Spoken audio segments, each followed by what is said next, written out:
नारी मानकर अधिकार हक दाबी करुछंती जे बहुत दिन है से बहुत किछि माने मानसिक निर्यातना पाउतिले किछि माने हमर दुख कष्ट सही आसुतिले एबे हमर सरकार आसीची जेहेतु नरेंद्र मोदी जी किछि आम पई व्यवस्था करुछंती सेमानक पई किछि माने खुशी खबर सबु नारी एकत्र हेई हाथ मुठा को मजबूत करी माने से माने चलिया पई बहुत आशा रखिछंती बा चलिबे सेमानकर हक ता दरकार पाइया को आशा रखिछंती एटा को मान मोदी जी निश्चय देबे ओडिशा सरकार प्रभाती पार्टी निश्चय को हक देबे। आपण माने भल से देखि पारुथिबे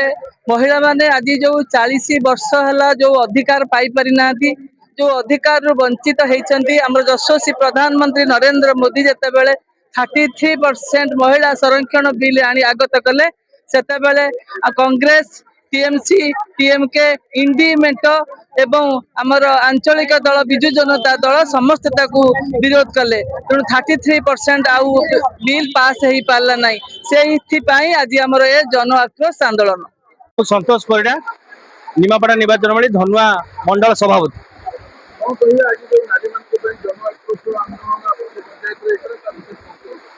आज ये जन आक्रोश शोभा यात्रा आज देश में नहीं आज जिला ब्लॉक मंडल आपर भू स्तर गाँ गाँ स्तर हम ये जन आक्रोश आज महिला माने पूरा निजर अधिकार पाई सारा देश सारा भी आंदोलन कर निश्चित प्रभाव पड़ो आउ देशर जनसाधारण बा नारी जाति को विरोधी दल इंडिमेंटर कि सम्मान रही देशर जनता बा महिला माने बुझिला।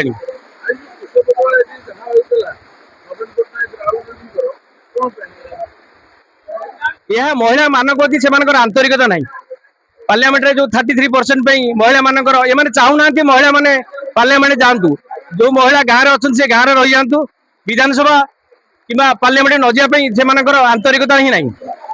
प्रथम 19 नंबर जोन मंडल सभापति संतोष भाई की बहुत बहुत हृदय अभिनंदन जनाऊँगी से आज मंडल राम मंदिर पाखे काजीपाटना ठारू आरंभ कर ग्राम पंत नहीं माँ मान अधिकार को जितेबाला नरेंद्र मोदी चाहूले माँ मान अधिकार 33% दवापाई से कुचक्री विरोधी माने जो मैंने घरे बस सब कहती आम माँ मान कर माँ मान कर नवीन बाबू सब कहती माँ मान कर देखु आज नवीन बाबू निजे पछपटे कमी छुरी मार्च माँ मानकर तेणुक आमर ये जन आंदोलन ये माँ मान आंदोलन ये गाँ गाँव में जारी रपर्यंत माँ मान अधिकार को आम छड़े न नहीं ये प्रति पंचायत रे प्रति वार्ड में ये आंदोलन जारी विगत सरकार 33% संरक्षण करते आम सरकार नारा देते केन्द्र में जेहेतु नारी मानक आम सुरक्षा देव 50% सुरक्षा देव 50% अधिकार अच्छी ये सरकार विरुद्ध में कांग्रेस सरकार संगे बीजेडी सामिल हो नारा दे आम से कार्यटा बंद कर विरुद्ध में आम स्वर उत्तोलन कर नारी मैंने आज जागृत होती नारी मैंने प्रति पंचायत रे प्रति ब्लॉक रे